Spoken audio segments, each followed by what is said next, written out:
पंतप्रधान नरेंद्र मोदी यांच्या हस्ते पीएम शेतकरी सन्मान निधी योजनेचे 2,000 रुपये शेतकऱ्यांच्या बँक खात्यावर वर्ग करण्यात आले आहेत।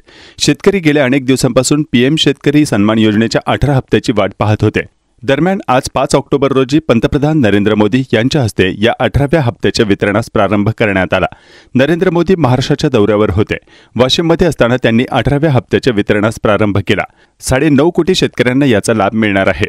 पीएम शेतकरी सन्मान निधी योजनेअंतर्गत शेतकऱ्यांना 1 वर्षात एकूण 6,000 रुपये दिले जातात। या योजनेअंतर्गत पात्र शेतकऱ्यांना आतापर्यंत 17 हप्त्यांमध्ये 34,000 रुपयांची आर्थिक मदत करण्यात आली आहे। शेतकरी या पैशांचा उपभोग पेरणी, कापणी तसेच शेतीच्या अन्य कामांसाठी करतात। आता शेतकऱ्यांना 18व्या हप्त्याच्या वितरणात सुरुवात करण्यात आली आहे। देशभरातील 9.4 कोटी शेतकऱ्यांना हा लाभ मिळणार आहे। या योजनेअंतर्गत 18व्या हप्त्याच्या वितरणासाठी केंद्र सरकारने एकूण 20,000 कोटी रुपयांची तरतूद केली आहे।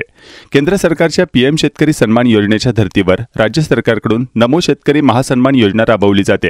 या योजनेअंतर्गत पात्र शेतकऱ्यांना वर्षाला 6,000 रुपये दिले जातात, म्हणजे शेतकऱ्याला वर्षाला 12,000 रुपये मिळतात। नरेंद्र मोदी यांच्या हस्ते नमो शेतकरी महासन्मान योजनेचेही 2,000 रुपये महाराष्ट्रातील पात्र शेतकऱ्यांच्या बँक खात्यात वर्ग करण्यात आले आहेत। महाराष्ट्रातील जवळपास 91.53 लाख शेतकऱ्यांना याचा लाभ होणार आहे। नमो शेतकरी महासन्मान योजनेचा हा 5वा हप्ता आहे। शेतकऱ्यांना एकूण 4,000 रुपये मिळणार आहेत। पात्र शेतकऱ्यांना नमो शेतकरी महासन्मान योजना आणि पीएम शेतकरी सन्मान योजना या दोन्ही योजनांचे प्रत्येकी 2,000 रुपये मिळणार आहेत, म्हणजे शेतकऱ्यांना यावेळी सोबतच 4,000 रुपये मिळणार आहेत। सणासुदीच्या काळात शेतकऱ्यांना या पैशाची मदत होणार आहे। पीएम शेतकरी सन्मान निधी योजनेचा लाभ मिळावा यासाठी देशभरात कोट्यवधी शेतकऱ्यांनी अर्ज भरले आहेत। मात्र अनेक शेतकऱ्यांच्या बँक खात्यात या योजनेचे पैसे वर्ग होत नाहीत। बँक खात्याला आधार क्रमांक लिंक नसल्यामुळे पैशांचा हा लाभ मिळण्यास अडचणी येतात।